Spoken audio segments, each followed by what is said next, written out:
Kajian ilmiah.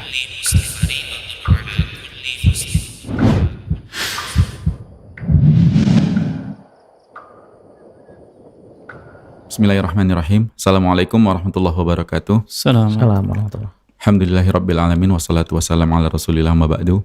Para pemirsa Rosyad TV juga pendengar radio stream Medan Mengaji, senang sekali kita bisa kembali di podcast spesial Kaula Muda.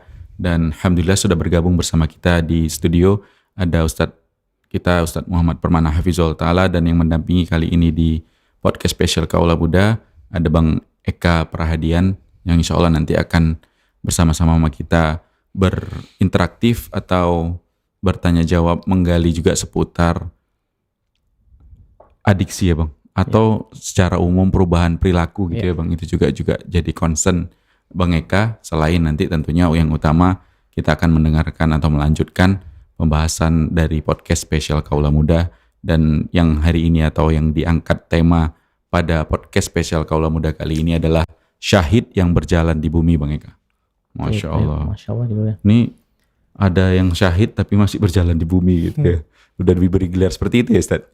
Baik, kita dengarkan dari Ustaz langsung Ustaz, dan nanti kita seperti biasa akan memberikan kesempatan ke pemirsa Rosyad TV dimanapun Anda berada, juga pendengar radio stream Medan Mengaji yang mau bergabung bersama kita di podcast ini bisa memberikan pertanyaan melalui pesan WhatsApp, SMS, atau juga komentar di kolom komentar platform media sosial kita yang melakukan live streaming. Ustaz, silakan Ustaz, syahid yang berjalan di bumi. Fayatafaddal masykur. Bismillah. Assalamualaikum warahmatullahi wabarakatuh. Waalaikumsalam. Alhamdulillah wassalatu wassalamu ala Rasulillah wa alihi wa ashabihi wa man tabi'ahum bi ihsanin ila yaumiddin wa ba'du. Para pemirsa Rosyad TV yang dimuliakan oleh Allah, para pendengar radio streaming Medan Mengaji yang dimuliakan oleh Allah Subhanahu wa taala. Kali ini kita akan berpindah dari seorang sahabat yang mulia, dari Utsman ibn Affan, ke sahabat yang lain, yang tentunya ini menjadi rujukan bagi kita semua, terutama kaula muda, karena memang sahabat yang mulia ini masuk Islam di usia-usia muda, dan ini menjadi contoh bagi kita semua. Dengan keislamannya ada ungkapan yang disebutkan oleh Nabi kita SAW dalam hadis yang dikeluarkan oleh Ibnu Majah, yang disahihkan oleh Syekh Al-Albani rahimahullah ta'ala. Nabi kita SAW mengatakan, man sarrahu an yanzura ila syahidin yamshi ala wajhil ardi falyanzur ila Talhah bin Ubaidillah. Nabi SAW mengatakan, siapa yang ingin melihat sosok seorang yang syahid yang berjalan di atas muka bumi, maka lihatlah Talhah bin Ubaidillah.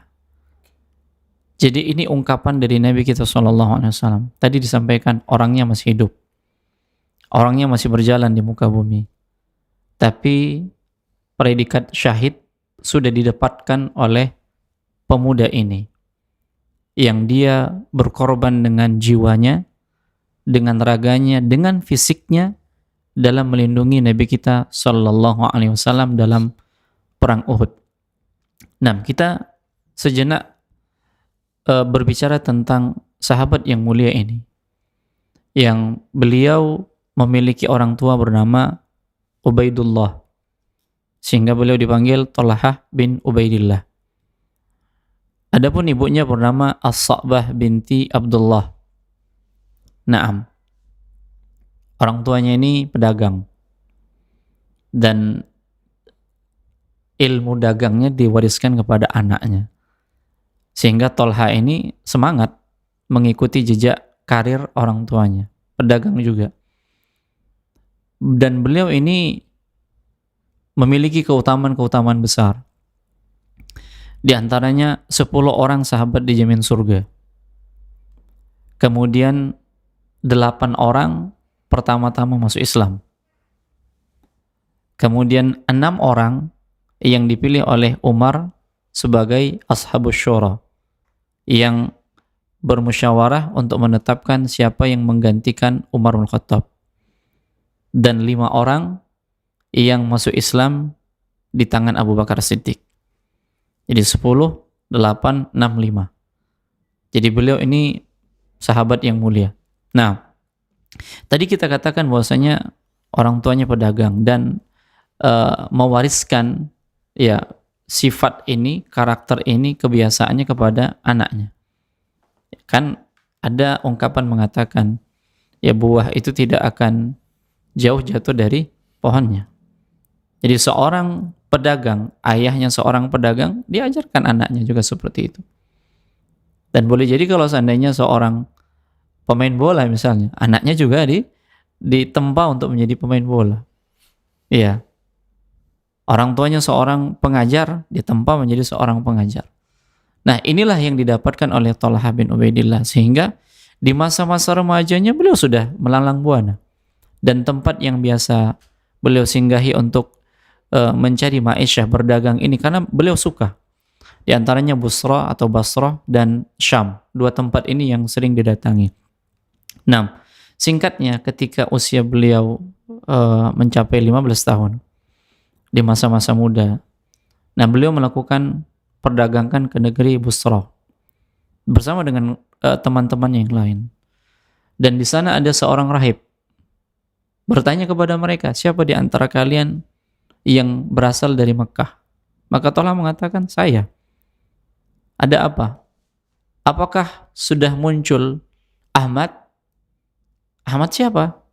Ya, kata Thalhah bin Ubaidillah, ya, Ahmad bin Abdullah atau Muhammad bin Abdullah, nama yang memang disebutkan di dalam kitab Injil dan Taurat.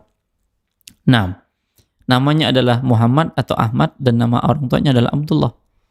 Dan dia adalah seorang nabi karena dia muncul di Makkah dan akan berhijrah ke tempat yang di sana dipenuhi dengan kurma-kurma.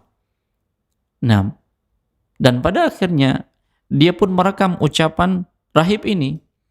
Dan ketika sampai di Mekah, dia mencari tahu ada apa yang terjadi sekarang. Maka orang-orang mengatakan Muhammad mengaku-ngaku dia adalah seorang nabi. Ya, dia adalah seorang nabi yang membawa risalah dari Allah Subhanahu wa taala. Maka dia kenal benar dengan sosok yang dekat dengan Rasulullah sallallahu alaihi wasallam. Dan sosok yang dekat dengan Rasulullah sallallahu alaihi wasallam adalah Abu Bakar. Dan Abu Bakar ini ya suku yang dekat dengan sukunya dengan Thalhah bin Ubaidillah dari Taim. Sehingga beliau bertanya kepada Abu Bakar As-Siddiq tentang berita yang sudah mulai menyebar, dan ternyata ini didapatkan ketika dia melakukan perdagangan. Nah, dan Abu Bakar pun pada akhirnya membenarkan dan dia mengatakan dia sudah beriman sebelumnya. Maka Thalhah bin Ubaidillah pun diajak menjumpai Rasulullah SAW dan pada akhirnya dia masuk Islam tanpa ragu. Ya, tanpa ragu. Kenapa? Karena ini fitrah. Di mana di masa-masa mudanya dia tidak ikut-ikutan dengan kebiasaan orang-orang musyrikin. Ya. Karena apa? Karena dia disibukkan dengan dagang.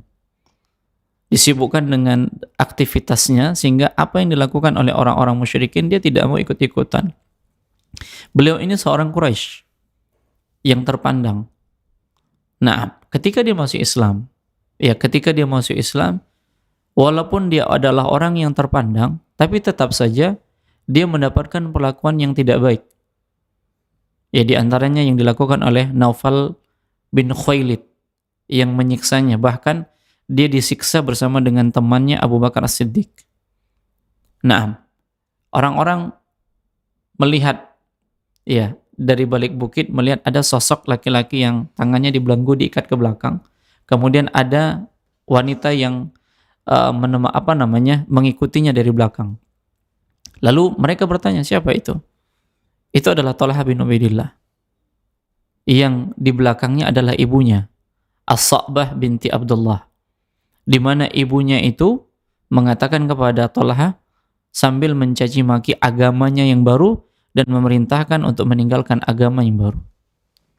Apa yang terjadi? Allah takdirkan dengan kesabarannya, ya, dengan kekokohannya, ya, memeluk agama Islam dan tidak melawan orang tuanya, Allah takdirkan ya ibunya juga masuk Islam. Ya, ibunya juga masuk Islam.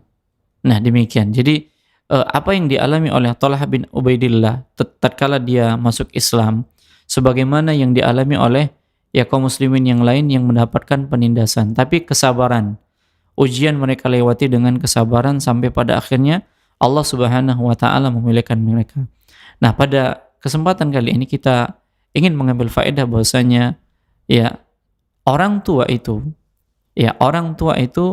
akan memberikan pengaruh besar kepada anaknya apa yang dianggap oleh orang tua itu baik. Seperti yang dirasakan oleh Thalhah bin Ubaidillah. Ya, orang tua Thalhah bin Ubaidillah ini adalah pedagang yang sukses, berhasil. Di samping itu, di samping seorang pedagang yang berhasil, yang sukses, orang tuanya juga dermawan. Dan orang-orang kenal. Dan ternyata sifat kedermawanan ini juga muncul dari Thalhah bin Ubaidillah. Makanya lagi-lagi kalau kita mengambil benang merah dengan pembahasan yang akan kita dengarkan dari Bang Eka terkait dengan lingkungan juga. Ya, kembali lagi kepada lingkungan. Orang tua akan menempa anaknya sebagaimana yang diinginkan oleh orang tua.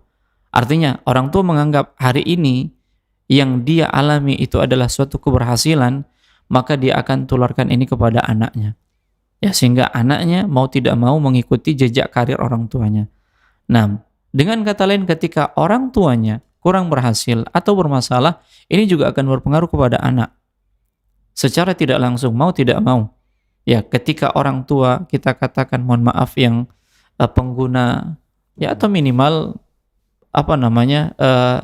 merokok, maka anaknya juga akan seperti itu karena dia melihat lingkungannya demikian, orang tuanya seperti itu, pada akhirnya anaknya juga mengikut yang seperti itu.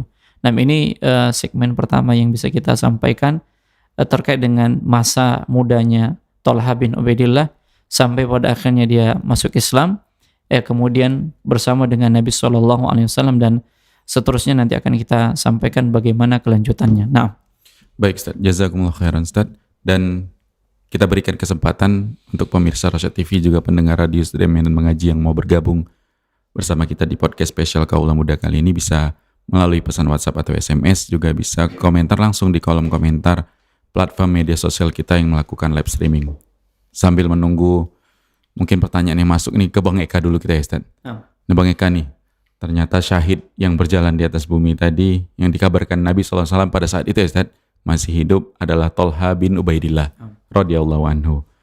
Ini kita mau cari korelasi ke kaula muda kita kan Bang.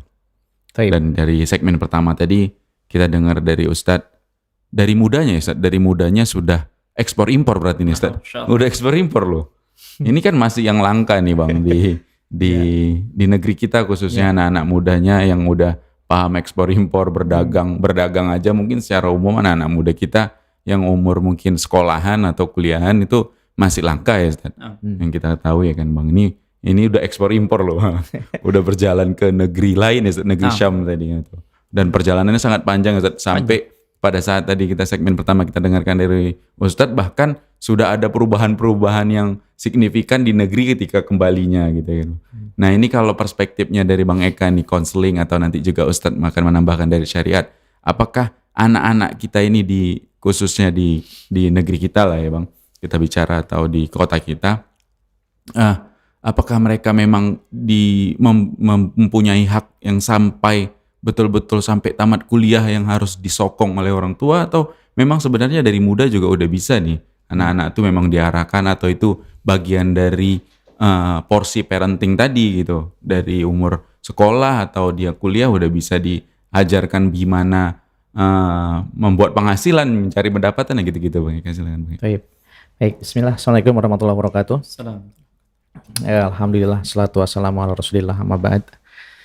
Jadi ada dua hal sebetulnya Bang Musnul dan Ustadz yang ingin sampaikan. Pertama terkait profil generasi muda kita dulu nih, Gen Z lah hari ini ya kan. Jadi profil Gen Z kita ini pertama itu orientasi pada hasil. Jadi achievement. Kalau kita lihat hari ini kan banyak anak-anak muda itu yang seneng menunjukkan bahwa wah saya udah punya ini pencapaiannya. Nah sebetulnya di satu sisi ada beberapa hal yang juga positif, tapi mayoritas Gen Z hari ini menunjukkan capaiannya itu dengan cara yang kurang lebih negatif. Kalau menurut Ana ngelihatnya, saya punya harta ini, punya mainan ini, mobil dan segala macam, itu udah jadi kebanggaan hari ini. Dan itu memang karakter generasi Z hari ini seperti itu, di orientasinya begitu. Nah kemudian mahir dengan teknologi. Mahir. Nah, Gen Z ini memang harus kita akui, mungkin dengan generasinya Ana, Bang Husnul atau Ustadz, penggunaan teknologi anak-anak muda hari ini, Masya Allah gitu. Bahkan orang-orang tuanya sendiri pun jauh tertinggal. Dan ini akhirnya juga di satu sisi positif, tapi di sisi lain ada menimbulkan kerentanan, khususnya dalam persoalan perilaku. Nah, nanti kita akan lihat bagaimana perilaku atau karakter ini bisa menjadi sifat yang menjadi rentan akhirnya di anak-anak muda ini. Nah kemudian anak-anak hari ini, Gen Z ini berpikir terbuka dan cenderung menerima banyak perbedaan, hingga akhirnya perbedaan yang sebetulnya juga harusnya menjadi hal yang diperdebatkan, contohnya orientasi seksual, dinetralin.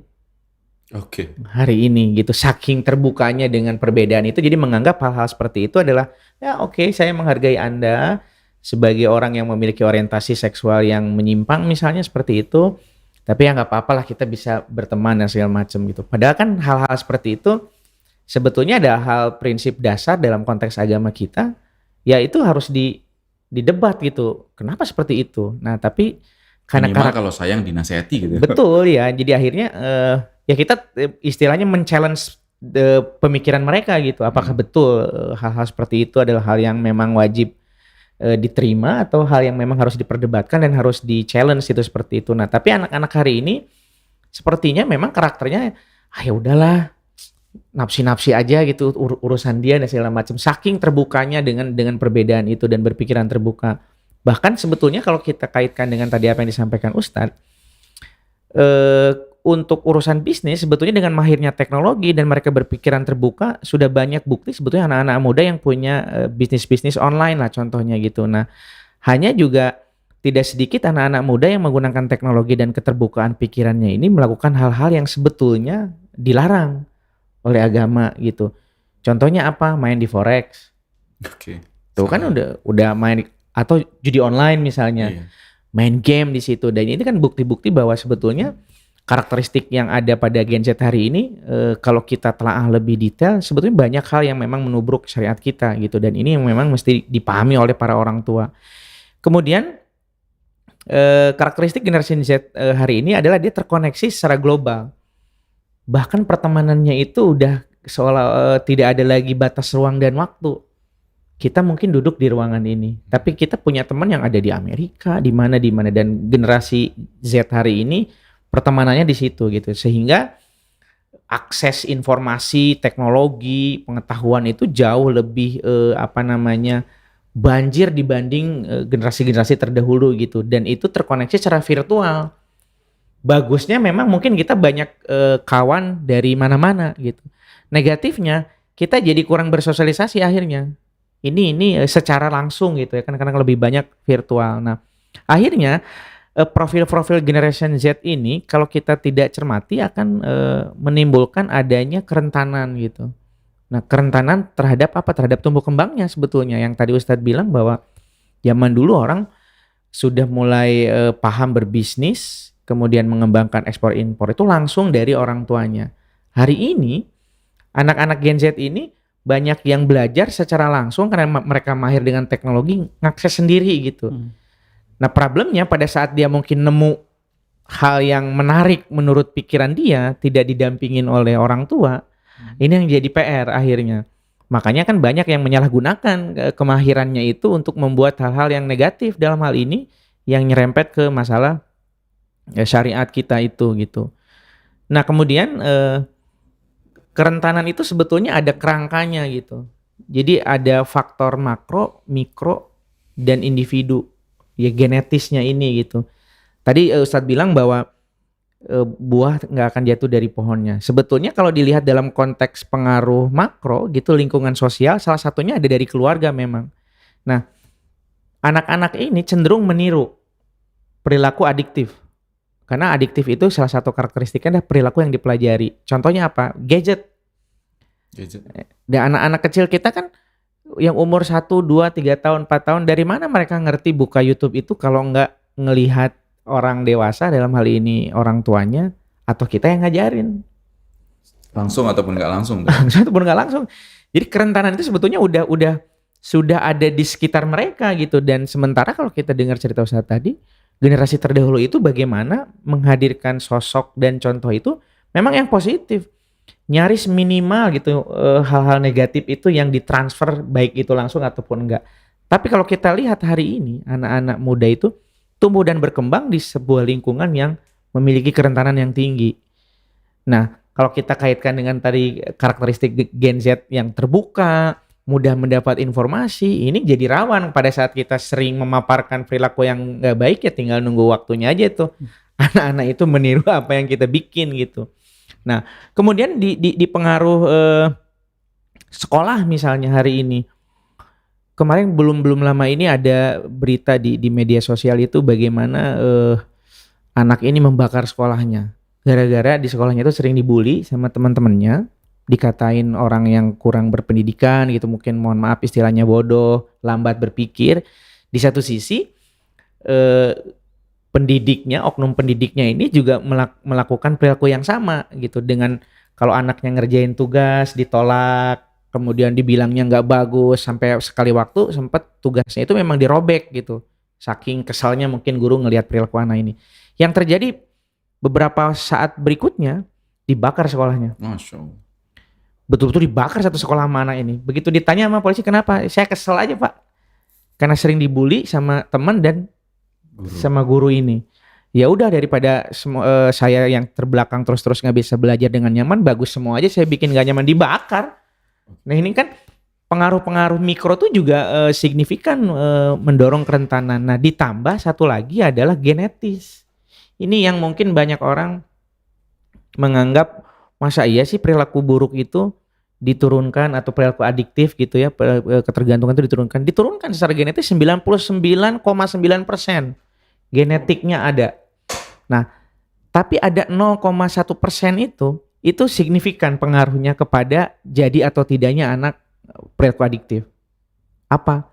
Pola asuh, lingkungan yang positif, kemudian pertemanan yang baik, dan contoh yang baik. Nah hari ini sudahlah tadi karakteristik Gen Z itu independen, terbuka, mahir dengan teknologi, tapi contoh-contoh yang hadir di sekitarnya, ya kita bisa lihat hari ini lebih banyak yang negatif dibanding contoh yang positif. Lingkungan yang mendukung, kiri kanan udah resiko dari mana-mana ada. Di keluarga sama juga seperti itu. Nah akhirnya yang menjadi tantangan anak muda hari ini, kalau kita kaitkan dengan yang Ustadz bilang tadi, ya bagaimana kita menciptakan sebagai orang-orang dewasa ini lingkungan yang mensupport supaya anak-anak muda ini memang sesuai dengan desain yang kita inginkan gitu, dalam hal ini hal yang positif. Ya kalau kita hanya mengasih contohnya dengan figur istilahnya dari video, dari cerita-cerita, ini contoh-contoh sahabat sebetulnya bagus gitu. Ini kan contoh-contoh yang baik gitu. Nah tapi kan cerita-cerita yang biasa kita bahas di sini sangat terbatas. Yeah. Kalau kita bandingkan dengan banjirnya teknologi dan informasi itu, sedikit yang mengangkat cerita-cerita seperti yang kita lakukan selama ini. Kebanyakan apa? Sukses punya perusahaan ini, wow, hartanya ini, itu yang diekspos gitu. Tapi bagaimana perjuangan orang itu menuju ke tingkat suksesnya atau menuju kepada hal yang memang dia raih dengan baik, itu yang nggak ada. Dan sangat sedikit cerita-cerita inspirasi yang memang dihadirkan dalam mendampingin perkembangan Gen Z ini yang positif ya. Kebanyakan ya kalau Anda lihat di media sosial yang ditunjukinnya kan gitu, harta-harta gitu kayaknya, mobil yang berapa puluh gitu. Terus memang ngasih sedekah gitu, tapi eksposurnya menurut Anda terlalu berlebihan gitu. Ya come on lah, kalau memang mau ngasih ya udah gitu, nggak mesti memang sengaja di create seolah-olah memang begitulah kehidupannya gitu. Nah itu mungkin yang kita bisa mulai diskusi lah di area yang itu. Baik, jadi menurut mereka lebih ke sosok orang tua tadi ya Bang, lebih mengarahkan sesuai dengan apa yang menjadi minat orang tuanya, ditularkan nggak nih ke anak-anaknya dalam hal yang positif tadi. Betul. Gitu. Seperti yang di segmen pertama saya sampaikan Ustadz tadi, orang tua dari Tolha itu Ubaidullah tadi Ustaz menelurkan atau menularkan semangat berbisnis atau hobi dalam berjual beli atau ekspor impor tadi kita bilang itu kepada Tolhanya gitu ya Ustaz. Dan kalau dari perspektif syariatnya nih Ustaz, sebenarnya memang tanggung jawab orang tua tuh sampai anak itu tamat kuliah baru dia diizinkan atau dibebaskan untuk mencari penghasilan sendiri, atau sebenarnya dari kapan dari sisi parenting dalam Islamnya itu dibolehkan gitu Ustaz, untuk kaula muda kita? Nah, berbicara tentang kewajiban orang tua, sebatas kapan? Sampai di usia berapa? Kalau laki-laki, dia kewajiban orang tua itu sampai dia balik. Artinya ketika dia sudah balik, dia punya beban sendiri. Bahkan di dalam syariat juga sudah ditetapkan. Nah, bahkan dalam pendidikan juga seperti itu. Di tempat kita, dan mungkin ini masih ada, pendidikan 6 atau 9 tahun. Artinya sampai kapan? Sampai SMP. Ya minimal itu kan 9 tahun. Wajib belajar. Ya wajib belajar 9 tahun. Nah, kalau sampai ke 12 tahun, ini kan masa-masa memang sudah balik. Sudah punya kemampuan untuk berusaha, berpikir. Walaupun demikian, terkadang orang tua tetap tidak memberikan peluang bagi anak untuk melakukan usaha. Fokus pada pendidikan. Ada yang seperti itu, ini tidak salah. Tapi kalau dia mulai memberikan peluang melatih anak itu di usia dia sudah balik, ya sudah mulai dia bagaimana mandiri hidup, ya sudah tanggung jawab sepenuhnya tidak lagi dengan orang tua. Kalaupun orang tua memberikan tidak ada masalah. Nah, ini dari sisi laki-laki. Ya dari sisi laki-laki. Adapun dari sisi perempuan, dia tetap menjadi tanggungan sebelum dia menikah. Karena dia masih tanggungan orang tua. Ya, adapun untuk laki-laki ini sudah punya kebebasan untuk keluar. Nah, wanita ada keterbatasan untuk keluar. Ya, dia punya usaha. Beda ini yang dilakukan di luar sana. Ketika memang mereka sudah balik, prinsipnya apa? Keluar. Baik laki-laki ataupun perempuan keluar. Tapi tidak seperti itu. Ya, ini kita katakan sudah keluar dari ketentuannya sampai pisah dari orang tua, mandiri, tanpa diperdulikan lagi. Ini bagi anak perempuan, ini tidak benar. Kalau yang seperti itu bagi anak laki-laki masih wajar. Ya, dalam kondisi dia sudah balik. Nah, dia sudah punya kekuatan, sudah berpikir matang, sudah mulai dilatih, dan di saat itu tidak ada masalah. Ya, tidak ada masalah si anak itu diberikan tanggung jawab. Walaupun hari ini kita juga masih melihat ada anak-anak yang ketika sudah SD pun sudah diberikan beban orang tuanya. Dilatih untuk apa? Dilatih untuk berusaha. Sambil dia belajar, sambil membawa makanan yang akan dijual belikan kepada teman-temannya. Nah, masalahnya terbentur di mana? Terbentur di peraturan sekolah. Kenapa? Nggak boleh berdagang di sekolah bagi anak-anak. Nah, sehingga inilah memupus harapan, keinginan mereka untuk berkembang. Nah, di satu sisi benar, supaya si anak fokus pada belajarnya, kan seperti itu dia.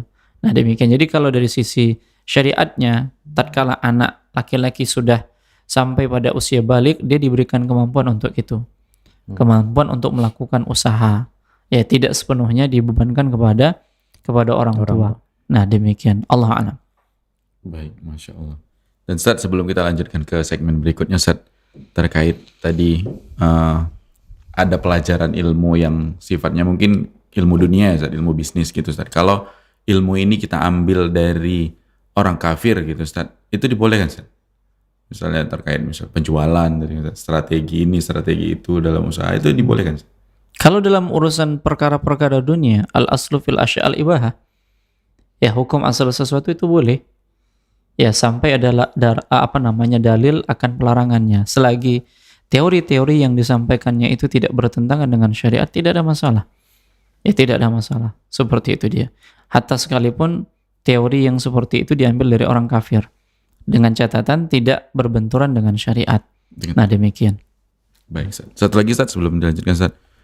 Yang terkait tadi yang dibilang Bang Eka, yang menjadi profil atau karakter Gen Z tadi ya Bang, yang suka mengekspos atau mempublikasi capaian-capaiannya gitu.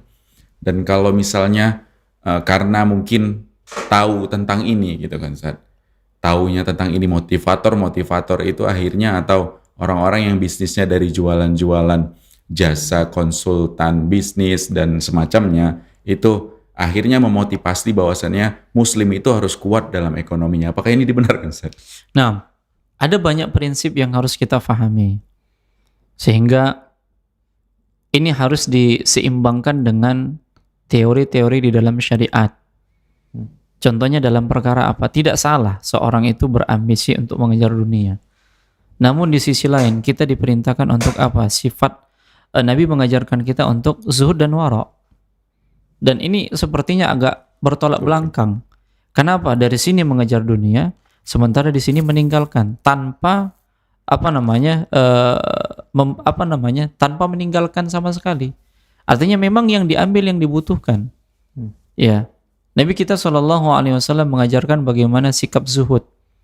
Tapi kalau kita tampilkan motivator, kemudian ditampilkan orang-orang yang sukses, ini tidak salah.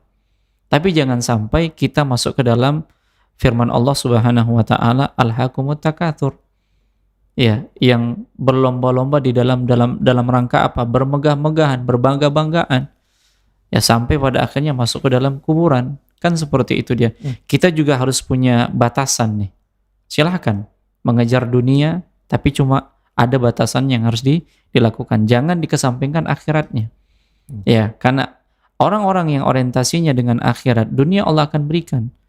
Bukan berarti ditinggalkan sama sekali. Mengingat muslim itu juga harus kaya. Kenapa? Karena segala amalan-amalan yang sifatnya sosial ini membutuhkan harta. Ya, ada rukun-rukun Islam itu yang memang harus digunakan harta. Contohnya apa? Zakat yang memang dikeluarkan dari harta. Kemudian apa lagi? Haji yang memang dikeluarkan dari harta. Kita tidak menafikan ini. Tapi ini harus dibekali dengan ilmu-ilmu syar'i. Apalagi pemahaman terhadap apa? Tauhid rububiyah.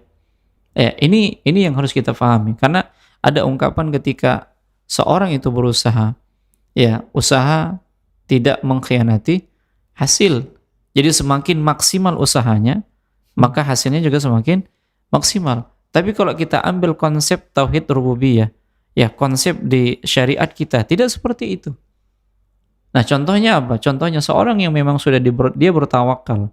Dia sudah bertawakal kepada Allah dan hasilnya dikembalikan kepada Allah Subhanahu wa taala. Ternyata hasilnya jauh lebih besar daripada usahanya. Ya, kita katakan saja Maryam nih. Ya, Maryam dalam kondisi beliau hamil tua, wanita lemah. Allah Subhanahu wa taala perintahkan untuk apa? Menggoyangkan pohon kurma. Kalau yang digoyangkan pohon toge, pohon-pohon yang kecil, bahkan bisa dicabut. Ini pohon kurma yang kokoh. Macam sawit batang itu. Benar demikian. Bagaimana kekuatannya?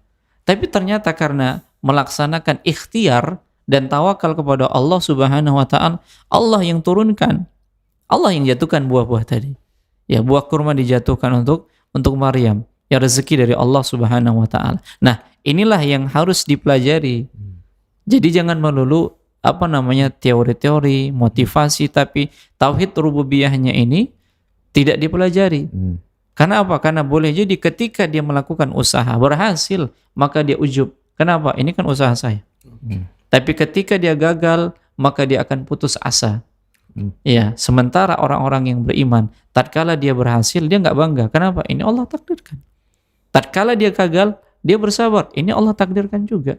Sehingga dia puas menerima ketetapan Allah Subhanahu wa taala. Tapi orang yang berambisi dengan dunianya, ini teori ini gagal nih.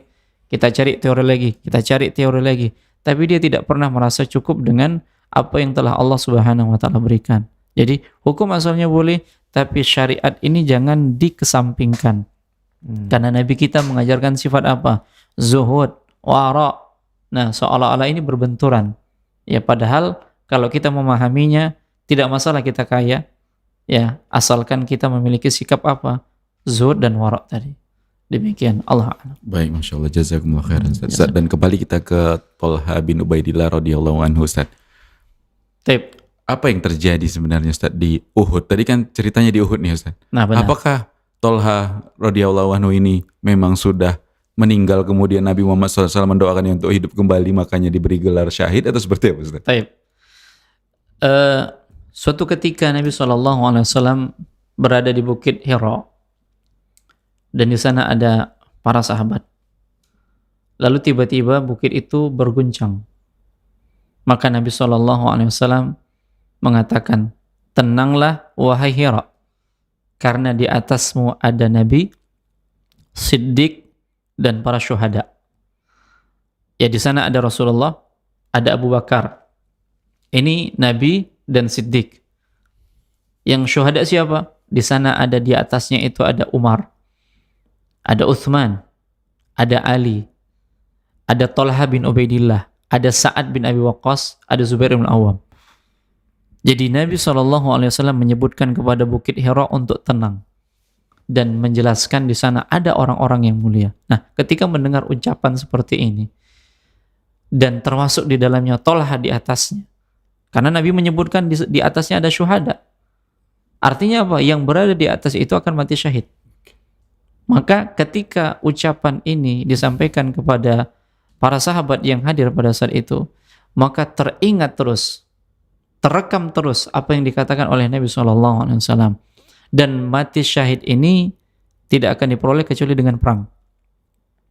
Maka setiap ada peperangan, ini tidak luput Thalha bin Ubaidillah kecuali beliau ikut serta di dalamnya. Nah, hanya ada satu peperangan saja yang beliau tidak ikut. Itu perang Badar. Kenapa? Karena Nabi SAW memerintahkan kepada Thalha bin Ubaidillah beserta dengan Sa'id bin Zaid untuk memantau kafilah dagang Abu Sufyan yang di sana. Karena pada saat perang Badar itu Nabi terluput nih. Jadi dari Makkah kemudian lewat Madinah kemudian menuju Syam. Nah, pada saat berangkat Nabi mengejar sudah lewat. Makanya Nabi memerintahkan kepada siapa? Thalha dengan Sa'id untuk melihat mereka di Syam. Ya, bagaimana kabar mereka di Syam. Nah, sampai pada akhirnya mereka tidak ikut perang Badar karena Abu Sufyan dan kawan-kawannya itu sudah kembali. Dan sementara mereka belum kembali. Kemudian ketika perang Badar selesai, mereka juga mendapatkan harta rampasan perang. Ya, karena apa? Karena tujuan Rasulullah SAW memerintahkan mereka untuk memata-matai tidak lain karena itu. Nah, demikian. Kemudian terjadilah perang Uhud. Ya, perang yang kita katakan banyak hikmah besar di sana. Pada saat perang Badar Allah memberikan kemenangan. Tapi pada saat perang Uhud Allah memberikan para sahabat ujian, musibah dan luka. Kita tidak mengatakan bahwasanya pada saat perang Uhud kalah, tidak. Karena apa? Karena hakikatnya orang yang kalah itu, ya, orang yang kalah itu adalah meninggalkan tempat peperangan. Dan yang menang itu yang menetap di wilayah peperangan itu. Tapi nyatanya yang berada di Uhud itu adalah Rasulullah dan pasukan kaum muslimin. Sementara pasukan Abu Sufyan dan bala tentaranya itu pulang ke Makkah. Nabi SAW ketika selesai dialog, ini menunjukkan bahwasanya kaum muslimin itu tidak kalah. Tapi apa? Banyak terluka dan banyak yang mati syahid. Dan di sana ada hikmah yang Allah Subhanahu wa taala berikan kepada kaum muslimin dan mereka redha dengan ketetapan Allah Subhanahu wa taala. Nah, singkatnya para pendengar yang dimuliakan oleh Allah, berkaitan dengan perang Uhud ini yang pada akhirnya Nabi memberikan ucapan seperti itu, apa sebabnya? Uhud ini perang yang terjadi pada tahun ketiga Hijriah. Perang balas dendam orang-orang musyrikin. Selama setahun sudah disiapkan. Badar tahun kedua Hijriah bulan Ramadan. Uhud tahun ketiga bulan Syawal. Jadi setahun persiapan itu. Ya, setahun persiapan dan ternyata orang-orang musyrikin itu membuka kesempatan bagi kabilah-kabilah Arab untuk bergabung. Sampai pada akhirnya pasukan itu berjumlah 3.000. Pasukan Badar kemarin 1.000, pasukan Uhud ada 3.000. Nah, di saat itu Abbas, paman Nabi yang beliau masih menyembunyikan keislamannya, membawakan berita kepada Rasulullah SAW. Beliau pun dengan cepat mengutus seorang utusan budaknya untuk menjumpai Rasulullah SAW, dan saat itu Rasulullah berada di Kuba. Ya. Lalu surat pun sampai dibacakan oleh Ubay bin Ka'ab, lalu Nabi pada saat itu langsung pulang. Nabi pulang, kemudian mengumpulkan para sahabat, sementara orang-orang musyrikin sudah bergerak. Kemudian pada saat mengumpulkan para sahabat, Nabi bermusyawarah ini. Inilah prinsipnya, jadi menetapkan sesuatu dengan musyawarah, dan hasil musyawarah itu yang dijalankan. Karena apa prinsipnya? Tidak ada yang mengetahui apa yang akan terjadi ke depan. Tapi kita ketika bermusyawarah, yang menjalankan hasil musyawarah, kalaupun gagal, tidak perlu ada yang disalahkan. Karena apa? Ini perkara gaib. Ya, dan seorang pemimpin itu tidak egois dengan pendapatnya. Makanya Nabi SAW, apa usulan Nabi? Usulan Nabi bertahan di Madinah. Dan ternyata usulan Nabi ini diiyakan oleh orang-orang munafik. Abdullah bin Ubay. Hanya saja Allah hendak menyingkapkan hikmah terjadinya perang Uhud. Salah satunya apa? Menyingkap orang-orang munafik itu. Yang karena perang Uhud inilah nampak orang-orang munafik yang tadinya mereka tidak berani keluar, kemudian keluar dalam kondisi terpaksa. Ketika sudah berhadapan sesama pasukan, akhirnya mereka mangkir. Dari 1.000 yang ikut, pulang 300. Tinggal 700 pasukan. Nah, Nabi SAW menginginkan bertahan. Sementara para sahabat, terutama para sahabat yang gak ikut perang Badar nih. Karena semangat mereka tatkala kaum muslimin menang dalam perang Badar, mereka pengen nih, sahabat-sahabat junior lagi. Ya, sahabat-sahabat junior. Maka pada akhirnya mereka mengajak Nabi untuk keluar menghadapi mereka. Dan tempatnya di Uhud. Akhirnya Nabi sepakat. Nabi tidak egois. Nabi tidak paksakan pendapat Nabi SAW. Ini kan strategi perang. Ya, dan strategi perang itu murni pendapat pribadi Nabi SAW. Nah, sehingga Nabi SAW mengikuti pendapat para sahabat. Nah, pada akhirnya Sa'ad bin Mu'adz ini merasa menyampaikan penyesalan mereka kepada kawan-kawan yang lain dengan mengatakan, kalian telah memaksa Rasulullah untuk keluar, padahal beliau menginginkan ya tetap bertahan di Madinah. Lalu pada akhirnya mereka pun menyampaikan kepada Nabi SAW, ya Rasulullah, kalau engkau ingin kita tetap bertahan, maka kita bertahan. Tidak perlu kita keluar. Ini penyesalan mereka. Tapi apa kata Nabi? Tidak layak bagi seorang Nabi ketika dia sudah menggunakan baju besi untuk melepaskannya kembali sampai Allah menetapkan menang atau kalah. Artinya apa? Maju. Iya, walaupun Nabi pernah menyampaikan di hadapan para sahabat, belum mimpi. Mimpi banyaknya sapi yang disembelih, kemudian pedang Rasulullah retak, kemudian baju besi yang kokoh. Lalu ditakwilkan oleh Nabi. Adapun sapi-sapi yang disembelih adalah banyaknya para sahabat yang syahid. Pedang beliau yang retak menunjukkan ada keluarganya yang meninggal dunia. Kemudian baju besi yang kokoh yaitu Madinah ini tidak diserang oleh orang-orang musyrikin. Nah, maka bergeraklah Rasulullah SAW ke Uhud, dan di sanalah Allah tampakkan kemunafikan Abdullah bin Ubay bin Salul, dan 300 sahabat-sahabatnya pulang ke Madinah. Naam, karena apa? Kesal dengan pendapat Nabi, karena mau mengikuti sahabat-sahabat yang keluar. Nah, kemudian Nabi perintahkan Abdullah bin Jubair sebagai pemimpin sniper. Tentara-tentara pemanah ada 50. Dan di sana ada pasukan penyerang, dan Nabi beserta dengan 9 orang pasukan bertahan. Nah, awalnya diberikan kemenangan oleh Allah Subhanahu wa taala. Dan Nabi mengingatkan kepada tentara pemanah jangan turun menang atau kalah. Sampai ada yang datang menyampaikan informasi kepada mereka. Nah, awal pertama kaum muslimin menang. Dan di sana ada pasukan Khalid belum bergerak.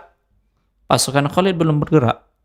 Nah, ketika orang-orang musyrikin kalah, maka mereka pun lari tunggang langgang. Bahkan wanita-wanita mereka itu mengangkat pakaian sampai kelihatanlah gelang-gelang kaki mereka. Di antaranya Hindun yang ikut dalam perang itu. Kocar-kacir mereka. Ada yang naik ke atas bukit, ada yang lari ke Mekah sehingga meninggalkan bendera mereka, kemudian harta bersebaran di tanah. Nah, ketika melihat itu, pasukan-pasukan pemanah pun turun. Abdullah bin Jubair mengingatkan, kalian jangan turun. Ya, Nabi belum memberikan informasi. Kita sudah menang, di sana ada harta rampasan perang. Maka turunlah 40 orang sahabat pemanah. Dan inilah yang digunakan kesempatan Khalid bin Walid pada saat itu masih kafir untuk merubah strategi perang. Sehingga Khalid bin Walid pun berhasil mengalahkan tentara-tentara pemanah yang tersisa 10 orang lagi. Kemudian pada akhirnya ya mereka pun menyerang pasukan-pasukan Rasulullah yang berada di depan. Nah, ketika pasukan-pasukan Khalid ini menyerang, kemudian orang-orang musyrikin yang di depan itu lari ke Makkah, lalu ketika melihat ada bantuan, akhirnya mereka kembali lagi. Sehingga posisi pasukan kaum muslimin itu berada di tengah. Ya, antara pasukan musyrikin yang kembali lagi, kemudian pasukan yang baru yang dibawa oleh Khalid bin Walid. Nah, pada kesempatan kali itu, Rasulullah SAW punya dua pilihan. Pilihan yang pertama adalah lari, meninggalkan para sahabat tewas di tangan orang-orang musyrikin, atau memanggil mereka, konsekuensinya mereka akan tahu di mana posisi Rasulullah. Maka mana yang dipilih? Ternyata yang dipilih adalah Rasulullah memanggil mereka. Rasulullah memanggil mereka, wahai kaum muslimin. Nah, ketika Rasulullah memanggil mereka, maka dengarlah pasukan-pasukan musyrikin dan mencari sumber suara sampai mendekat Rasulullah SAW, dan Rasulullah pada saat itu dikelilingi oleh 9 orang, 7 Ansor, 2 Muhajirin. Kemudian Nabi SAW memberikan motivasi kepada para sahabat. Barang siapa yang melindungi kami akan menjadi teman kami di dalam surga. Maka datanglah sahabat Ansor, kemudian tewas. Kemudian datang lagi sampai 7 orang. Ya, sampai 7 orang semuanya tewas. Dan tinggallah 2 orang sahabat Quraisy, yaitu Muhajirin, Thalhah bin Ubaidillah dan Sa'ad bin Abi Waqqas. Disinilah peran Sa'ad bin Abi Waqqas dan Thalhah bin Ubaidillah. Nabi memberikan anak panah kepada Sa'ad. Ya, lalu Nabi SAW mengatakan, lemparkanlah bapak dan ibuku menjadi tebusannya. Jadi Nabi mengatakan ini kepada siapa? Kepada Sa'ad, agar Sa'ad itu memanah, ya, memanah orang-orang musyrikin yang mendekati Rasulullah SAW. Nah, semakin mendekat, pada akhirnya Thalhah bin Ubaidillah pun maju. Dan pada saat beliau maju, ya, beliau terkena anak panah orang musyrikin yang menyebabkan 2 jari tangannya putus. Ketika 2 jari tangannya putus, dia pun mengatakan, aduh. Ya, ucapan penyesalan. Apa kata Nabi SAW? Sekiranya engkau mengatakan Bismillah, ya, sekiranya engkau mengatakan Bismillah, niscaya malaikat akan mengangkatmu dan orang-orang akan lihat. Nah, demikian. Dalam riwayat yang lain, Nabi SAW mengatakan, seandainya engkau mengucapkan Bismillah, niscaya engkau akan melihat pembangunan sebuah rumah di surga untukmu, sedangkan engkau masih hidup di dunia. Apa sebabnya? Karena 2 jari Thalhah bin Ubaidillah yang putus disebabkan melindungi Nabi SAW. Inilah yang menjadi sebab muncul hadis Nabi SAW, man sarrahu an yandura ila syahidin yamshi ala wajhil ardi falyandur ila Thalhah bin Ubaidillah. Barang siapa yang suka melihat seorang syahid yang berjalan di muka bumi, ya, maka lihatlah Thalhah bin Ubaidillah. Sebabnya apa? 2 tangan beliau yang putus karena membela Nabi SAW. Nah, pada akhirnya para sahabat pun berkumpul di sekeliling Nabi itu ada 30. Dan inilah yang menjadi benteng Nabi SAW, melindungi Nabi SAW walaupun Nabi SAW mengalami luka. Ya, masuk ke dalam pipi Nabi 2 ini, ya, besi yang pada akhirnya dicabut oleh Abu Ubaidah ibn Jarrah dengan giginya, dan giginya pun tanggal. Ya, kedua gigi Abu Ubaidah ibn Jarrah pun tanggal. Nah, demikian. Jadi inilah sebab kenapa Rasulullah SAW mengatakan kepada kaum muslimin terkait dengan Thalhah bin Ubaidillah. Jadi, ya, 2 anggota tubuhnya atau 2 jarinya ini putus disebabkan, ya, membela Nabi, melindungi Nabi SAW, dan sudah ada jaminan syahid. Orangnya masih hidup dan orangnya masih berjalan di muka bumi. Ya, sehingga beliau mengatakan kepada para sahabat, siapa yang pengen melihat syahid yang masih hidup nih, yang berjalan di muka bumi, itulah syahidnya Thalhah bin Ubaidillah. Nah, demikian. Allah a'lam. Baik, Masya Allah. Jazakumullah khairan. Itu Bang. Masya Allah kali. berdarah-darah dulu rupanya. Asli. Berdarah-darah, ada yang lepas anggota tubuh, jari, baru Jadi benteng ya. jadi benteng pertahanan Nabi terakhir berarti itu ya Ustaz. Karena udah terbaca dari sumber suara tadi Ustaz bahwasanya itu Nabi dan Karena pilihan Nabi adalah mengumpulkan para sahabat di sekitar Nabi, dan konsekuensinya Nabi bakal dikejar dan benar dikejar. Nah, seperti itu. dan dalam peperangan kalau panglima perang atau yang mimpin perang itu mati selesai ya Ustaz. Selesai. Nah, Dan itulah sebuah kekalahan atau kemenangan menurut versi lawannya gitu ya Ustaz. benar. Baik, nih Bang, kalau kita tarik ke kaula muda kita atau tadi yang kita sorotin atau highlight adalah Gen Z. Nah, kalau sekarang ini lebih ke cenderungan mereka untuk berjuang dalam hal dunianya aja gitu atau untuk memperbaiki hidup untuk ke arah yang lebih baik itu lebih santai atau lebih mencari afiliasi atau mau juga berjuang atau seperti apa? Sebetulnya anak-anak hari ini, atau sebetulnya bukan hanya hari ini, karakteristik anak-anak muda ini memang dia cenderung berani mengambil resiko. Kalau kita lihat, nah saking beraninya itu, saking berani akhirnya nggak ngitung. Jadi konyol gitu kebanyakannya. Nah justru itulah tugas kita orang-orang dewasa ataupun orang tua seperti yang tadi Ustadz bilang, di usia yang balik sebetulnya secara syariat dia udah bisa dilepas, kemudian juga diberikan pelatihan-pelatihan, diberikan pemahaman-pemahaman. Nah hari ini lepasnya iya gitu, dilepas gitu betul-betul karena memang karakteristiknya juga tadi independen, tapi pelatihan-pelatihan, memberikan motivasi, memberikan pemahaman itu yang sebetulnya bagian itunya yang hilang. Di banyak orang tua atau bahkan di anak-anak mudanya sendiri cuman ngandelin ya udah kita coba aja. Itu yang tadi ungkapan yang Ustadz bilang, proses tidak akan mengkhianati hasil dan segala macam. Area itu yang akhirnya tidak terinstal kepada anak-anak ini, sehingga dalam menjalankan pertumbuhannya ini apa-apa yang sudah menjadi identitas Gen Z ini ya akhirnya lebih banyak mengarah kalau kita lihat di hari ini ke hal-hal yang kurang baik gitu akhirnya. Nah padahal kan kalau kita dengar tadi dari penjelasan Ustadz, ya selain memang bibitnya udah jelas bagus gitu, pemahaman-pemahaman itu juga diajarkan, lingkungannya juga mungkin diciptakan untuk mendukung orang itu untuk tumbuh dan berkembang dengan baik, dan itu yang di Gen Z hari ini yang tidak ada gitu. Jadi yang negatifnya banyak, tapi benteng-benteng untuk menjaga mereka dari hal-hal yang negatif itu kurang. Nah ini akhirnya resiko itu jadi semakin tinggi di anak-anak muda hari ini. Kalau kita dulu kan ada teman datang nih misalnya, orang tua bahkan nyuruhnya gini, kalau bisa semua teman-temanmu makan di rumah ya pulang sekolah. Nanti di scamming tuh sama orang tua. Begitu kita ke belakang misalnya, ditanya bapaknya kerja di mana nak, ibunya ngapain, semua ditanyain satu-satu. Dan orang tua pura-pura nggak ada apa-apa gitu. Tapi begitu teman-teman kita pulang, Husnul nanti jangan main sama si Fulan ya. Kenapa? Ya karena orang tuanya ini. Itu udah mulai ada tuh warning itu. Nah, tapi di sisi yang lain karena kita penasaran, benar apa enggak yang dibilang orang tua, dikejar gitu. Nah, itu kan mengambil resiko itu udah memang menjadi kulturnya anak-anak muda sebetulnya, rebel gitu istilahnya, itu nubruk apa yang sebetulnya dilarang. Nah, pemahaman yang tadi Ustadz bilang tauhid uluhiyah, rububiyah itu menjadi penting pada saat resiko yang akan diambil ini bener nggak nih? Kita mau ngambil ini, pertama dilarang nggak sama syariat ini? Nah, pengetahuan itu kan nggak ada.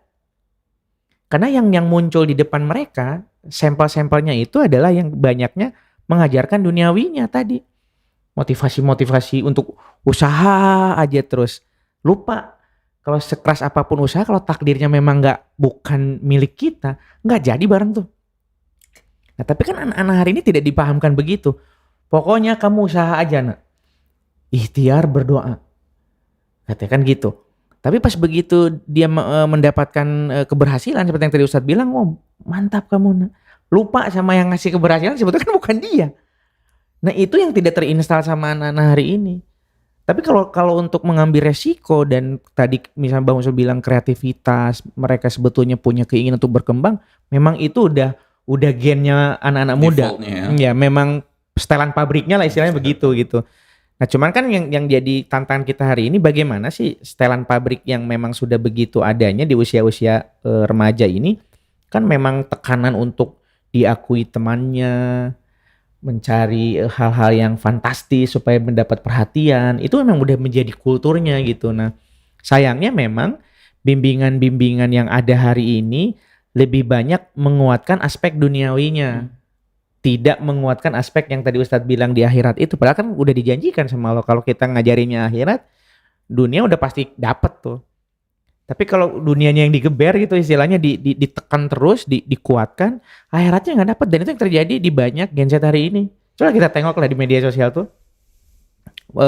Presentasi itu sebetulnya kalau kita mau jujur bilang, memang betul belum ada riset yang spesifik di area bagaimana pemahaman agama ini sebetulnya bisa mendorong anak-anak muda untuk jauh berkembang. Banyak orang-orang yang berkembang itu hari ini lebih kuat di area pengetahuan duniawinya. Harus diakuin tuh.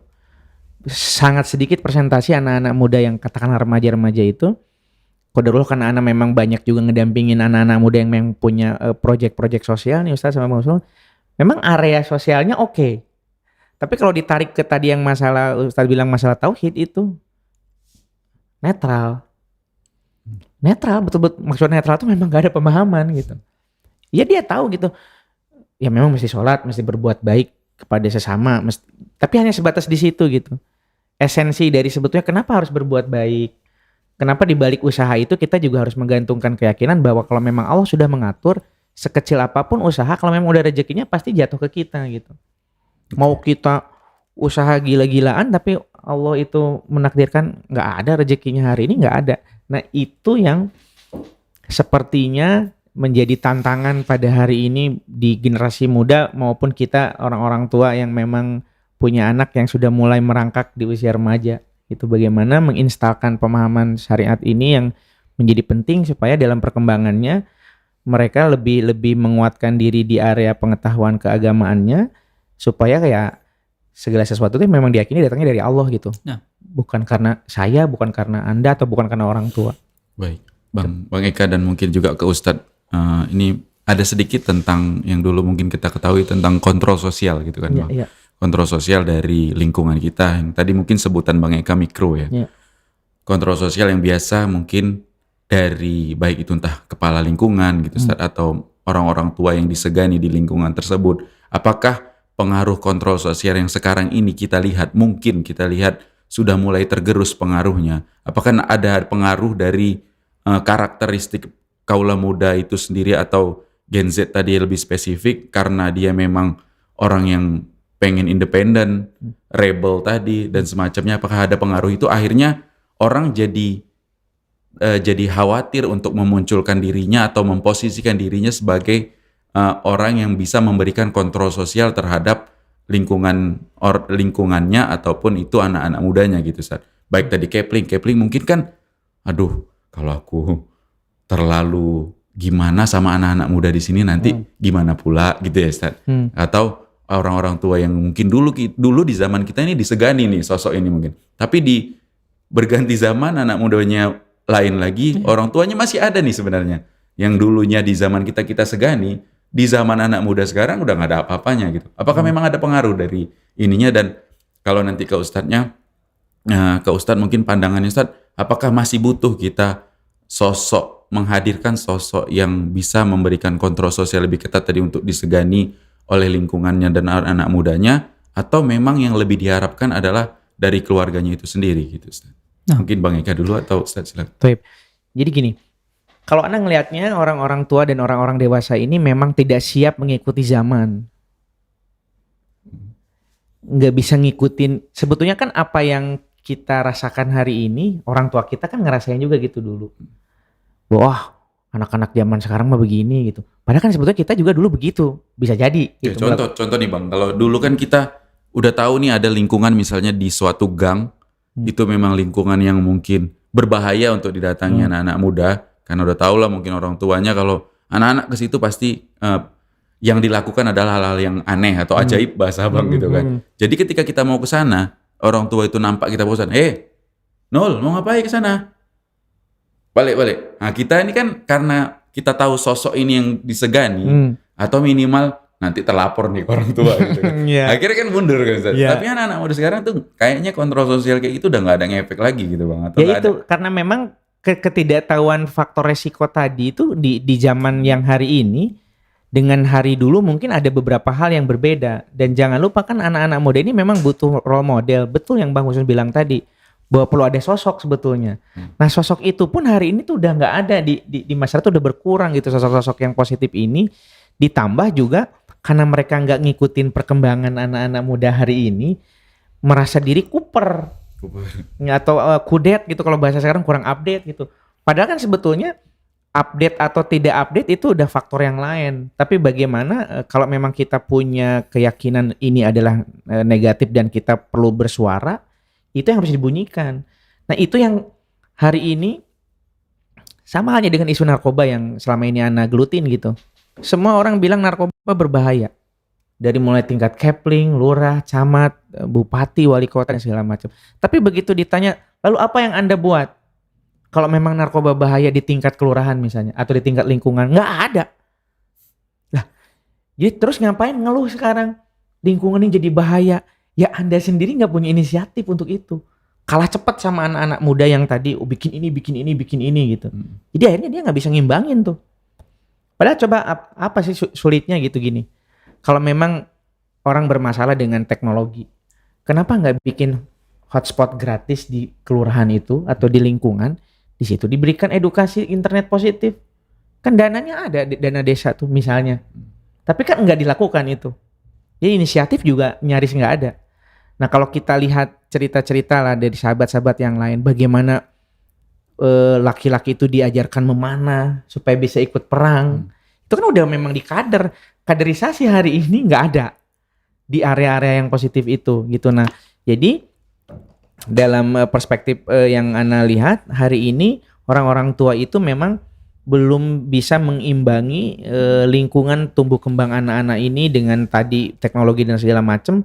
Akhirnya jadi kehilangan informasi satu. Kemudian orang tua tidak bisa menjadi role model yang positif. Bukan hanya orang tua gitu, orang-orang dewasa di masyarakat tidak bisa memberikan model yang baik sehingga anak-anak ini cenderung untuk mencari model yang lain yang sebetulnya negatif mungkin tadi seperti Bang Usul bilang. Padahal kalau memang dia punya keyakinan bagus, kenapa nggak itu dibunyikan?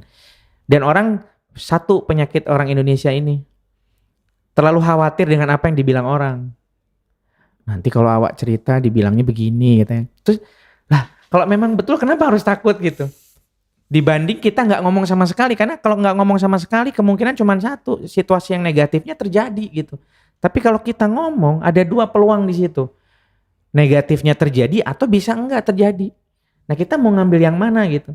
Nah pilihan itu kan tentunya kalau kita berbicara akal ya harusnya milih yang ada dua dong, jangan yang satu. Nah tapi fakta yang ada hari ini di masyarakat, yang pertama yang diambil, orang cenderung untuk udahlah diam aja yang penting kita aman. Gitu. Baik, silakan Ustaz. Ya. Dari Kalau kita memandangnya untuk sekarang ini kontrol sosial itu ada pada guru kemungkinan. Iya, kenapa? Karena terkadang anak-anak ya siswa-siswa, anak remaja sekarang ketika ingin melakukan sesuatu, dia lihat ini. Ketika lihat guru, ketika lihat ustadznya, ustazahnya seperti itu. Tatkala ingin melakukan sesuatu yang memang dilarang, dia nggak jadi.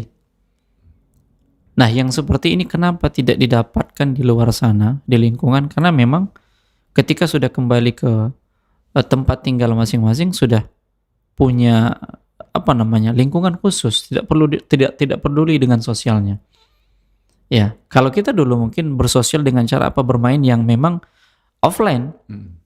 Ya, antara gang satu dengan gang yang lain. Ya, orang tuanya juga kenal. Kalau sekarang tidak. Ya sudah di dalam rumah. Ya sudah di dalam rumah dengan medianya sendiri, dengan lingkungannya sendiri. Sehingga orang gak kenal. Itu anak siapa gak kenal. Tapi karena kita main di gang satu dengan yang lain, ada teman-teman kita, orang tua kenal. Sehingga pada saat ketemu di jalan, ya ketemu dengan orang tua teman kita, lalu kita melakukan kesalahan, ini bakal sampai ini info ini ke orang tua. Kalau sekarang gak ada lagi. Kenapa? Karena itu tadi, pergaulan yang sudah dibatasi dengan media sosial, yang sifat pergaulan sekarang dengan dunia maya. Ya kalau kita kan nyata, permainan-permainan kita juga nyata kan seperti itu, yang dari lingkungan. Ya bahkan cenderung membahayakan juga. Ya tapi tetap dilakukan. Tapi kalau sekarang, ya itulah yang pada akhirnya sosial yang tidak terbentuk sehingga tidak kenal itu anak siapa, yaitu tinggal di mana dan seterusnya, sehingga yang menjadi kontrol sosial hari ini hanya sebatas pada guru, dan itu pun guru-guru khusus seperti guru BK ya, kesiswaan. Adapun yang lain ya terkadang nggak peduli, dia nggak menganggap. Karena apa? Karena ada sebagian mungkin ketika mengajar selesai sudah tidak ada lagi tugas-tugas yang lain, pendekatan dengan anak-anak, diskusi, bercengkrama, ya tanya jawab, sehingga pada akhirnya di luar ya sudah, artinya lost begitu saja, lewat begitu saja, Business as usual ya, ngajar demikian. aja udah gitu. Jadi seperti itu dia. Jadi yang model seperti ini sudah kita nggak dapatkan lagi, ya sudah tidak didapatkan lagi, ya sehingga hanya orang-orang tertentu, dan kita katakan orang-orang tua dahulu dengan munculnya anak-anak yang sekarang udah nggak kenal lagi siapa dia. Dulu dia paling disegani, tapi sekarang sudah tidak diketahui lagi siapa dia. Gitu. Hanya itu bapak itu dulu paling segan itu kita. Ya lewat di hadapan dia kita segan. Sekarang untuk anak-anak sekarang nggak tahu. Ya bahkan menganggap remeh. Ya bahkan menganggap remeh kan seperti itu. Nah ini yang ada. Ya, dari mana kita harus memperbaikinya? Ya, dimulai dari keluarga terlebih dahulu, memperbaikinya. Ya, dimulai dari keluarga-keluarga kita, lingkungan-lingkungan yang berada di tempat tinggal kita, di rumah kita, ya barulah ini bisa berlaku ke yang lainnya. Nah, demikian. Kalaulah memang tidak ada ya kontrol sosial dari luar, tidak ada orang yang disegani, maka kemungkinan besar kembali ke muaranya kepada mana? Kemana? Ke orang tua. Ya ke keluarga. Nah seperti itu dia. Nah lain halnya kalau memang ini juga ada yang dilakukan kisahnya Umar bin Khattab yang sering membawa, bukan anaknya bahkan yang dibawa, Ibnu Abbas yang dibawa di depan sahabat-sahabat senior. Nah ini juga penting, ini juga butuh ya kita membawa anak-anak kita ya di majelis-majelis yang di sana ngumpul-ngumpul teman-teman kita supaya kenal. Ya nanti kalau dia sudah besar, sudah dewasa, nah kita teman-teman kita, oh ini anak si fulan, ini anak si fulan, kan seperti itu bagian kontrol sosial juga. Dari mana? Dari perkenalan. Nah demikian, jadi tahu ya Ustaz, oh ini anak si fulan, si fulan, ketika ketemu, loh anak si fulan kok ada di sini nih, sini gitu ya. Iya, nggak cocok tempat ini gitu ya Bang. Itulah bagian kontrol sosial, cara membangunnya tadi ya Ustaz. Dari kita ya kita perkenalkan ya Ustaz. Ustaz, mungkin sedikit kalau misalnya tadi udah kita tahu nih, tadi udah profilnya Gen Z, dia lebih suka yang privacy tadi ya Bang, nggak suka membaur, dan dia suka, dia memang nggak diganggu gitu Ustaz. Sementara ketika kontrol sosialnya itu ada di orang tua dan sifat privasinya itu ada di yang sekota atau gadget dia itu, ini kan orang tua kan butuh nih akses ke dalam handphone atau gadgetnya kan Ustaz. Itu orang tua tetap dibolehkan Ustaz, atau si anak ini memang punya hak untuk privasinya itu nggak diganggu sama sekali? Nah, kullukum ra'in wa kullukum mas'ulun an ra'iyatihi. Setiap kalian pemimpin dan setiap kalian akan dimintai pertanggungjawaban dari apa yang dia pimpin. Seorang suami bertanggung jawab terhadap istri dan anak-anaknya. Nah, ketika tugas ini dibebankan kepada seorang suami, seorang bapak, seorang ayah, seorang abi, dia harus tahu semuanya. Tidak ada sesuatu yang dirahasiakan. Ya, jangankan dengan anak, dengan istri sendiri pun harus seperti itu. Nah, ketika ada password yang dibuat, ya angka-angka, kode-kode, bahkan akses mata, kan seperti itu.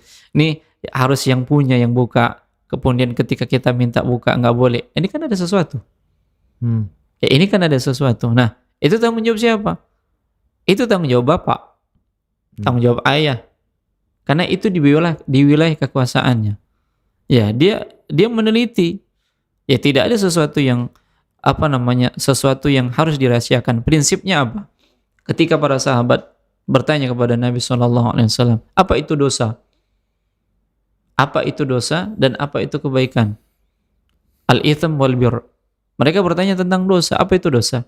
Maka Nabi SAW mengatakan, mahaka fi nafsika.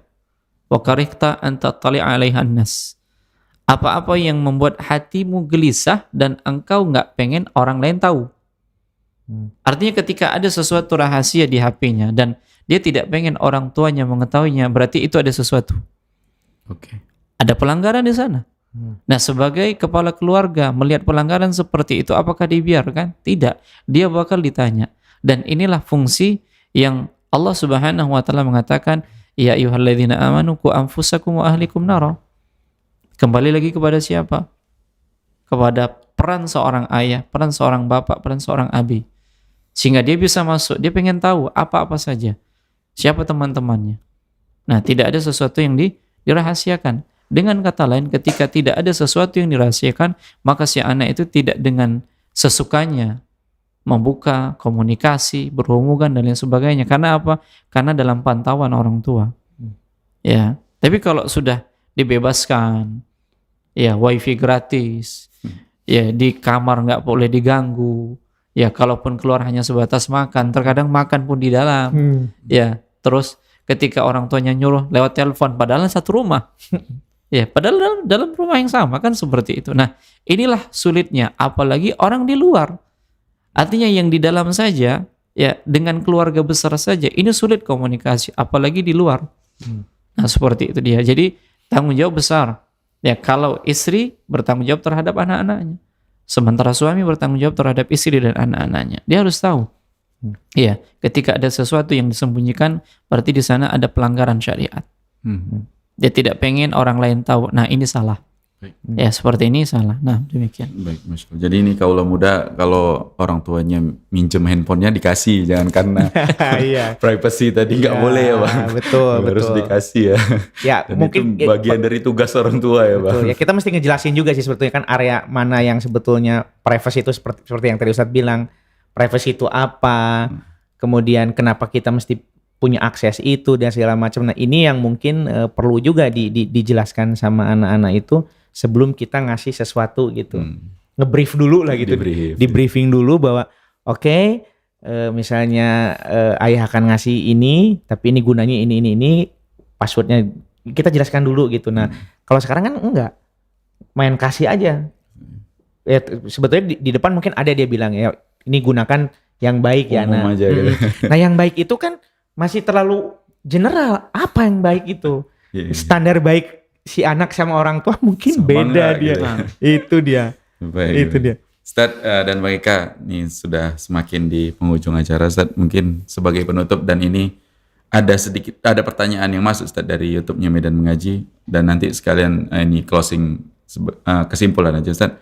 Bismillah, Assalamualaikum warahmatullahi wabarakatuh. Assalamualaikum warahmatullahi. Bolehkah wanita berjabat tangan dengan keluarganya ataupun saudaranya yang non-muslim yang juga wanita? Nah, bolehkah seorang wanita berjabat tangan dengan wanita non-muslimah? Nah, dan ini bagian dari kerabat, ya nasabnya seperti itu. Apakah diperbolehkan? Tidak ada masalah. Ya, tidak ada masalah. Bahkan menampakkan aurat di hadapan mereka ini sama seperti menampakkan aurat di hadapan muslimah yang lainnya. Ya, batasan auratnya itu sama. Yang jelas dia adalah seorang wanita.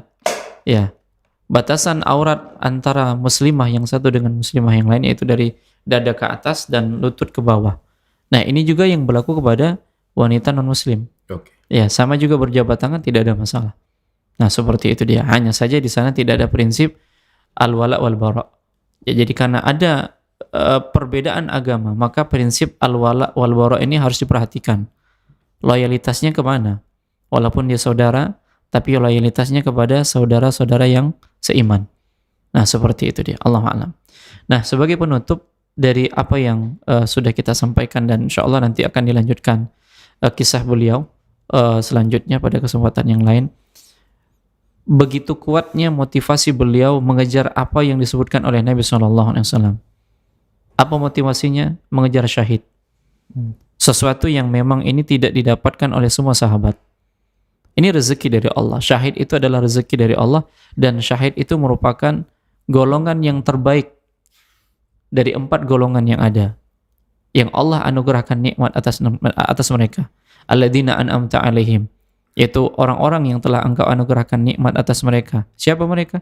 Minan nabiyyin was-siddiqin wasyuhada was-sholihin. Itu para nabi, ya orang-orang yang jujur dalam imannya, ya kemudian para syuhada dan orang-orang soleh. Dan para syuhada ini menempati urutan yang ketiga di antara orang-orang yang telah Allah anugerahkan nikmat. Nah, inilah yang dikejar, dan itu pun tidak semua diberikan oleh Allah Subhanahu wa taala mati syahid. Dan semoga Allah Subhanahu wa taala jadikan kita termasuk orang-orang yang bisa mendapatkan gelar syahid walaupun tidak mati di dalam peperangan.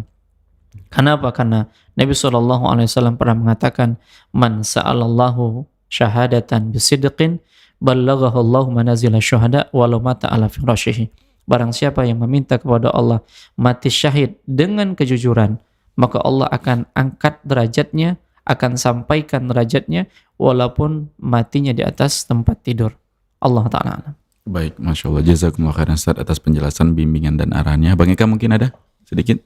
Ya, poinnya gini, kalau untuk dengan anak muda ada 3 hal mungkin dalam berkomunikasi lah intinya yang perlu kita pahamkan. Pertama, mesti firm, mesti tegas gitu. Mana yang boleh, mana yang enggak. Jangan ada yang abu-abu. Jangan ada yang abu-abu. Jadi tegaskan kalau memang ini yang boleh ya dijelaskan, kalau nggak boleh juga dijelaskan gitu. Jadi jangan bilang pokoknya nggak boleh. Nah, begitu ditanya kenapa nggak boleh, ya pokoknya nggak boleh. Nah, jangan seperti itu. Jadi memang harus tegas mana yang boleh, mana yang enggak gitu. Jadi yang abu-abu itu justru yang akhirnya dalam tanda kutip akan menantang mereka untuk cari tahu, challenge lagi gitu. Itu yang pertama.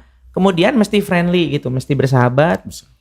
Apapun ceritanya, anak-anak kita juga ini adalah teman-teman kita sebagai orang tua. Jadi jangan berpikir kita bahwa anak aja yang bisa bercerita sama orang tua. Tapi sebetulnya orang tua juga boleh kok cerita sama anaknya, bahwa lagi susah, lagi apa. Itu sambil mengajarkan mereka berempati bahwa oh ternyata orang tua saya lagi kesulitan gitu. Nah, hari ini banyak orang-orang tua yang menghindari cerita keluh kesah ke anak-anak dengan dalih biar anak nggak banyak pikiran. Padahal sebetulnya enggak, justru anak harus diajarkan juga bahwa kesusahan orang tua itu bagaimana, kesulitannya, tantangannya, sehingga dia juga bisa mencoba berempati kepada orang tuanya. Syukur-syukur dia bisa membantu hal-hal yang memang bisa dia lakukan. Jadi jangan menutup diri untuk tidak bercerita gitu. Yang kemudian kita harus fair gitu, harus bersikap adil kepada anak-anak ini. Jangan seperti ini, biasanya kan udahlah kamu kan abangnya, ngalah lah abang gitu. Padahal posisinya adiknya yang salah gitu. Ya harusnya nggak begitu, kalau memang adiknya salah ya bilang aja salah gitu. Jangan disuruh mengalah abangnya meskipun si adiknya berbuat salah. Nah, hal-hal seperti ini memang terlihat simpel gitu dan masa sih yang gitu aja mesti dilihat. Tapi faktanya yang Ana lihat pada saat melakukan pendampingan seperti itu gitu. Jadi harus bisa tegas, bisa bersahabat dan bersikap adil kepada semua anak yang ada di sekitar kita. Wallahu a'lam bishawab. Baik, Masya Allah. Jazakumullah khairan Bang Eka dan para pemirsa Rosyad TV, juga pendengar radio streaming dan mengaji. Kita cukupkan pertemuan kita sampai di sini. Mudah-mudahan apa yang kita sajikan bermanfaat tentunya untuk kami pribadi, juga untuk Anda dimanapun Anda berada. Kita akan kembali di podcast spesial Kaula Muda di hari dan jam yang sama, insya Allah masih melanjutkan sahabat Tolha bin Ubaidillah ya Ustaz. Baik, itu saja mewakili kru yang bertugas kami pamit. Kita tutup dengan doa kafaratul majlis. Subhanakallahumma wa bihamdika asyhadu an la ilaha illa anta astaghfiruka wa atubu ilaik. Assalamualaikum warahmatullahi wabarakatuh. Waalaikumsalam.